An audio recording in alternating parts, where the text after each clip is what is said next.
Hello there.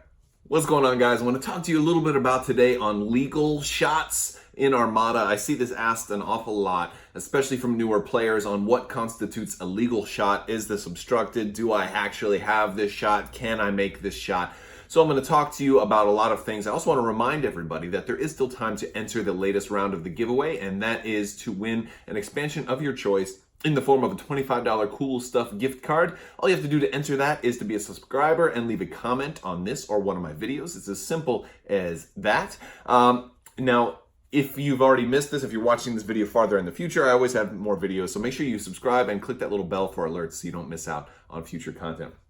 So what constitutes an attack? We're going to talk about three different things that you need, because it's not as simple as just saying, oh, well, I can see your ship, so I'm going to shoot your ship. You're going to need three different things. You're going to need range, arc, and line of sight. And you can get all of those from your maneuver tool, from your little rangefinder tool here. But I also like to use a laser. And a lot of people ask me where I got this laser, and this is an army painter laser, and you can find one of these at just about any place that sells like Warhammer 40K stuff. Any local game store that has paints or 40K type stuff will typically have something like this, but they also do have other laser levels and tools like this at stores like Home Depot and Lowe's. They will have it, and basically what this does is it puts out a laser. And no, that's not a lightsaber, although that kind of looks like a lightsaber a little bit, doesn't it? It's pretty cool. Boop. This is not special effects, folks. This is just an actual laser. I will say, if you're going to use something like this, be very, very careful and look at it and get to know it. Make sure you're pointing it down, because many, many times when using a laser to check range, people will hover over it and then turn it on and realize they just had it upside down, and it shoots the laser directly into their eyeball. And I've had opponents blind themselves, albeit temporarily, but it could do some damage to your eye. So you don't want to you want to really, really make sure you're pointing this thing straight down. So let's go ahead and look at the three things that we need.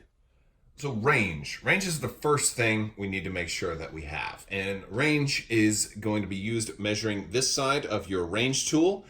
This side has three different sides. You've got your close range, your medium range, and your long range. And so you're going to measure to make sure that you have your opponent in at least one of those ranges. So at least long range, or potentially medium, or even close range.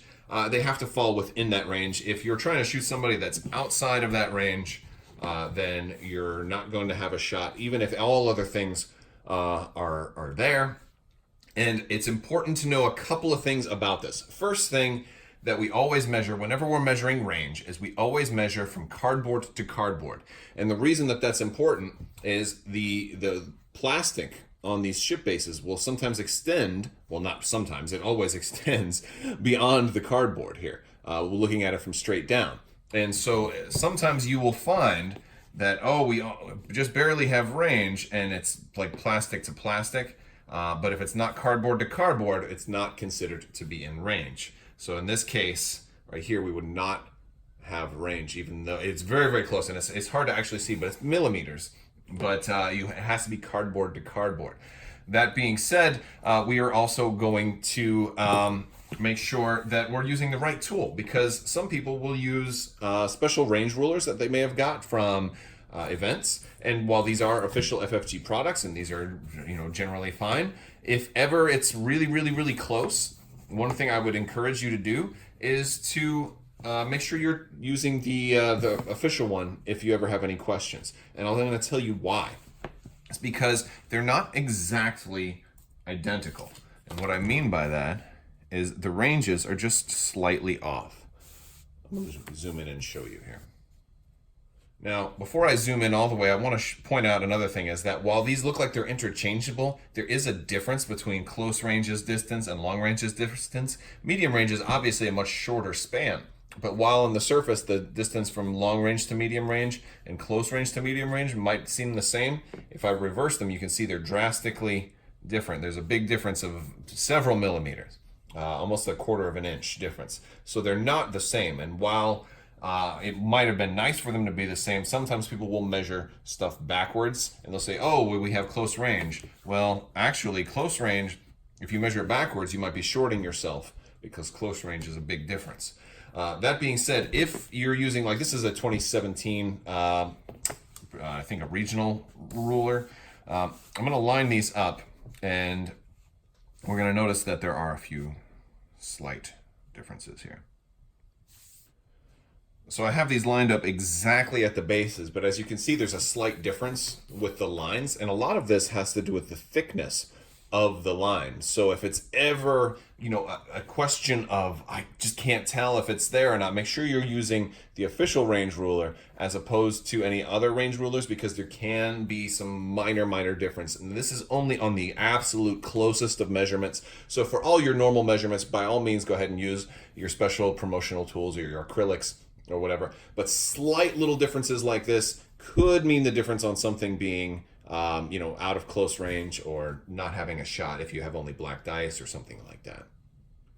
So now that we've gone ahead and measured range, the next thing we need to measure is arc. So this one might seem self-explanatory, but what we're doing here is we're looking for these lines here to make sure that we have whoever we want to shoot in our arc. So for example, let's take a situation like this where we've got a Nebulon and a CR90, and we want to see, who can I shoot with my front? And you have to make sure that basically, you're going to use this and kind of line it up with the line. Some people will get kind of sloppy on how they do it, and they'll be like, it'll be like this. And look, I have you. And no, you have to do it. And that's where basically having a laser will come in handy, because you can kind of line that laser up perfectly with the line.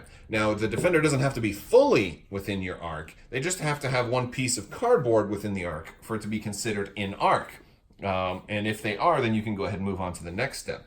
Now, every ship, if you don't have them in arc, it's not the end of the world, because every ship has 2 attacks that it can make. So, or they're just about every ship. Sometimes you'll have a critical or some other rules that will change that. And we know that the huge ships are going to have more than 2. But if you don't have them in arc, it's fine, because then you can go ahead and go with another ship. Now, each of those arcs, you also then have to still follow all the other rules. So you're still going to measure line of sight and range, but arc is the very next step. Now, arc is pretty much the easiest thing to measure. Just make sure that you are measuring straight and that your line is going, in sync. So if you don't have a laser, make sure you try to line the tool up as close as you can with that line all the way back so it's straight, because a lot of times people will go something like that, and that gives you an improper line or something like that. And they try, they're not saying that they do it on purpose, but it's just a simple beginner mistake. If you line your line up, if you put the tool right at the end, then you don't have anything to base it with. So that's just another reason why lasers are so helpful. I really like lasers for determining arc, because you can pull them back and you can get a really wide arc. Now, granted, something being in arc still has to be in range for it to count as you having a shot on it, but it is nice to know that's where the arc is. The last part is the most complex part, and is what I'm going to spend the most time talking about, and that is line of sight. So if you'll notice, every ship basically has these little dots, and a little dot on each hull zone is used for line of sight, and that's what we measure from to make sure that we can finally make the shot. Usually it's the final thing that you measure, because you need to have the other 2 first. I mean, you need to have all 3 to be able to shoot the other ship. And this applies to squadrons as well. But with the squadrons, you're just going to use the center post. But you're going to go ahead and check from dot to dot. And it's basically, you're just going to line it up right here. So one of the things that's interesting about a shot like this is I'll say, hey, look, I can shoot this CR90. Let's just say, for example, this CR90 had no shields on the side, and I wanted to make sure I could shoot that weakened side, because I wanted to make sure I could kill it. Well, it certainly looks like, hey, I can see your side. If I go cardboard to cardboard, I can see it there. You're definitely in arc, and you're definitely in range, but do I have the actual shot there? And that's really the key. So in this case, you'll measure from dot to dot, and the key is that the line that you create cannot pass through the defender's lines on their hull zone. So these red lines here, it can pass through your own line. If you have some funky arcs and it ends up passing through your own line, that's fine, but it can't pass through the defender's line. So in this case, I'm going to use the laser here just to demonstrate. If we go right there from dot to dot, it is passing through about right here. So that means that from my front arc, I cannot hit the side arc. Now you might think, oh, well, what about my side arc? Can my second shot hit your side? Well, I certainly have range, but, and I certainly would have line of sight, because dot to dot, it does work on the sides, but what I don't have is arc, because this arc goes that way, so the side cannot shoot. So you have to have all three. And this can actually lead to some pretty awkward situations where maybe I'm going to try and shoot, you know, maybe I'm going to try and shoot your rear, and I don't have arc on it because, you know, maybe the CR-90 is going to return and try to shoot the rear of the Star Destroyer, and it ends up going like that. And of course I can see the rear of the Star Destroyer from where I am, but now I can't make it. And it can even lead to some situations where you have no shots at all, which is rare, but it can totally happen. Now, another thing that's important is when you're measuring dot to dot, you also, this is where you're checking for obstructions. Things like friendly ships or any other ships or our obstacles. And so maybe this CR-90 is going to try to shoot the rear of the Star Destroyer, and then we see that from dot to dot, it does pass through an obstacle or another ship. Those will obstruct the attack, and that means that before you roll dice, you have to remove, when you're gathering your battery armament, before you roll dice, you have to remove one die of your choice. Now, this can lead to some very difficult situations as well, because let's say I was going to use my side arc and try to take a shot on the rear of the Star Destroyer. Well, I certainly have him in arc, and I've got line of sight, although it is obstructed. It doesn't stop me from making a shot. It's going to be long range from cardboard to cardboard, and that means I would only be able to use my red dice. Well, the problem here is that I have one red die, and let's say I had Akbar and I was going to add extra dice and all that stuff. Well, being that since it's obstructed, I can't roll the first die to start the attack. I get no attack at all. So even if I had some kind of, you know, extra thing to give me extra dice after I roll, it doesn't matter, because if you can't roll the first die, you can't make the attack. Now, enhanced armament upgrades your actual battery armament, so you treat it as if you had a second red symbol on here. If something upgrades your armament, that's before you roll dice. So that would allow me to make the shot even though it was obstructed. And then other modifiers such as Akbar or things like that would then be able to, or opening salvo or something like that, would be able to come into play and then allow me to add more dice to my pool. However, if you can't roll that first die, you can't do it. And that's one of the real risks of having a ship with only a single red die in its armament, is that obstruction can definitely stop a lot of those attacks. So now squadrons are going to work a little bit differently. First off, squadrons are not going to obstruct attacks. So if there's a squadron in the middle and these guys are trying to shoot each other and the line goes through the squadron, that's no problem. Squadrons don't have to worry about obstructing attacks between ships, whereas other ships do. Friendly or hostile, any ship will obstruct an attack that's going through it. And it's the plastic does obstruct. So it's, you're even if it doesn't hit the cardboard, if it hits the plastic, it will obstruct. But now squadrons are shooting other squadrons, and they still have to trace line of sight and all of those other things. Now, a couple of differences about squadrons are that we're going to be flipping this tool over and using this side. Now, squadrons always use range or distance 1 when attacking, so if they're that far away, they're not going to be able to attack. Now, squadrons don't have arcs, so they don't have to worry about checking arc, but they do have to check line of sight. So if there's an obstacle in between them and you're going to measure center post to center post, then that would be obstructed, and then you will go ahead and have to remove one die before attacking. In the case of a TIE fighter, they only get 3 blue dice, so they're going to remove that altogether. But you do measure cardboard to cardboard when you're measuring distance. Now, an interesting thing about that is obstructions with squadrons also prevent engagement, which is a big deal for preventing movement and things like that. So if I park a TIE fighter on an obstacle, that means every shot coming to it is going to be obstructed.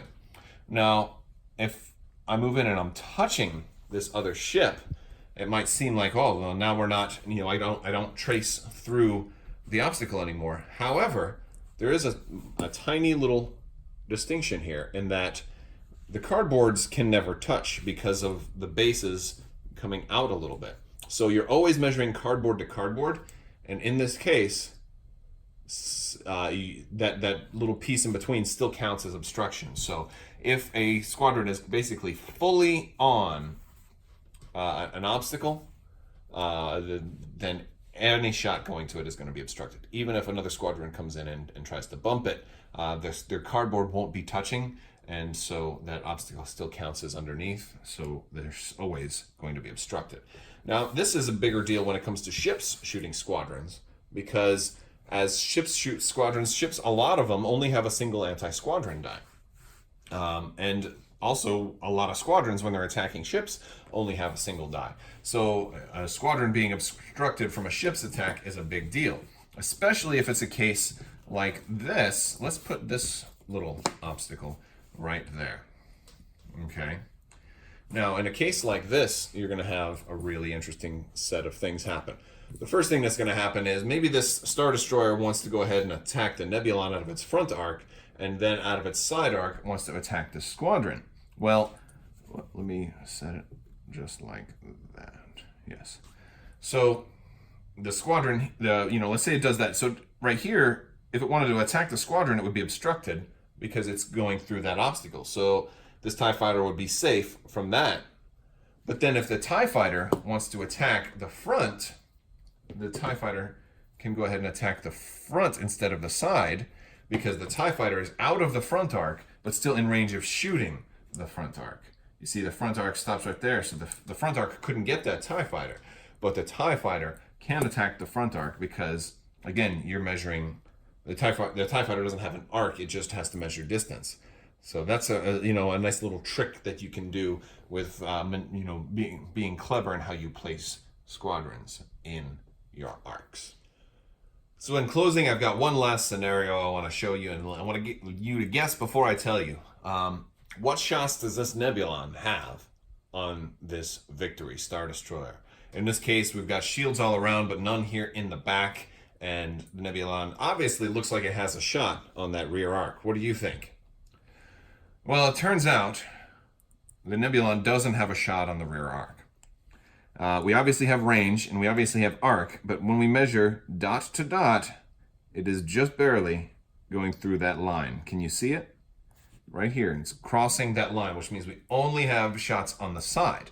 Now, it doesn't look like we have a shot on the side. However, we do have arc. We only need a little part of the cardboard in arc, and then going dot to dot, see it is crossing my line, but it can cross my line. So I can take the front shot on the side of the Star Destroyer, and then I can also take my second shot. I can go side to side as well. So that is, that's not a super common occurrence, but all kinds of weird shenanigans can happen when you remember to measure all three. So again, you need distance, you need arc, and you need line of sight from dot to dot, or from center post to center post, or from center post to dot. So hopefully this has been helpful. If you like this video, go ahead and give it a thumbs up. Let me know what you think down in the comments below, and don't forget to check out Crabbok.com.